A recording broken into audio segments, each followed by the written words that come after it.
Friends, তোমরা সবাই কেমন আছো? তো আমি এক জায়গায় গেছিলাম, সেটা হচ্ছে আজকে তো রথমেলা। তো রথমেলার জন্য আমি অনেকদিন আগেই গেছিলাম, এটা ভিডিও, তো সেটা তোমাদের সাথে শেয়ার করছি। মানে প্রায় 1-2 বছর আগে আমি এই রথের মেলাতেই গেছিলাম, সেই জগন্নাথ মন্দিরে আমাদের এখানে।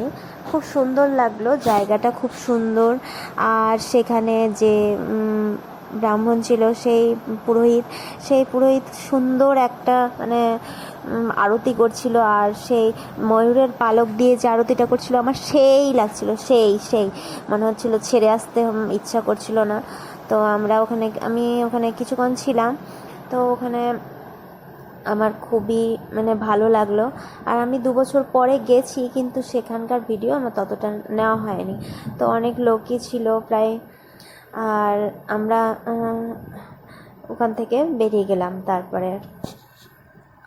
কিন্তু সেখানকার আরতি আমাদের সেই ভালো লেগেছিলো, খুবই ভালো লেগেছিলো। আর এদিকে আমার ভাই এগুলো জিনিস নিয়ে এসছে খাওয়ার জন্য। তো সেইগুলো আমরা নিয়ে দেখছি যে এত সুন্দর সুন্দর খাবার। আর তার উপরে এগুলো মিষ্টিও এনেছিলো, আমার মা এনেছিলো, যে অনেকদিন ধরে ভালো কিছু খাওয়া হয় না, তার জন্য আজকে নিয়ে আসি। আর এটা এক হোলির ছবি। আমার মার বাড়ির ওখানে একটা পুজো হয়, তো হোলিটা এইভাবেই হয়।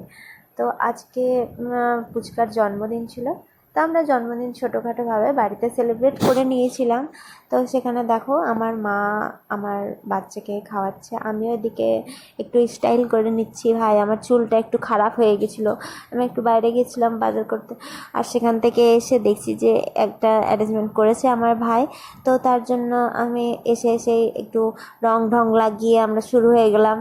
একটু একটু কেক মাখানো। ভাই, কেক মাখানো জানি না, এখন ট্রেন্ডিংয়ে চলছে কেক মাখানো, কিন্তু কেক মাখালে এতটাই তেলটা। আর এদিকে আমি অনেকদিন পর আমার হাজব্যান্ডের সঙ্গে দেখা করছিলাম, তো ওই আমাকে একটু খাইয়ে দিচ্ছিলো। তো আমি ভাবলাম এটা ক্যাপচার করে রাখা উচিত, কারণ হচ্ছে সবসময় তো এরকম ভালো মুহূর্ত হয় না। তো তারপরে আমি আমার বাচ্চাকে বলছিল রোল খাবো, তো আমি ভাবলাম যে কেন বাইরের রোল খাওয়াবো, তো বাড়িতে একটু ট্রাই করেছিলাম রোল বানানো। তো রোলটা ভীষণ ভালো হয়েছিল। তো আমার বাচ্চা বলছিল মা খুব সুন্দর হয়েছে। তা আমিও খুবই ভালোভাবে ভাবলাম যে আমি তো রান্নাবান্না শিখে গেছি। আর আমি একদিন চলে গেছিলাম এক বান্ধবীদের নিয়ে একটা রেস্টুরেন্টে। তো সেখানে খাওয়া দাওয়া করছিলাম, তো ভালোই লাগছিলো, মজাও লাগছিলো। তো এরপরে ভিডিও নিয়ে আবার আসবো। Tata, by.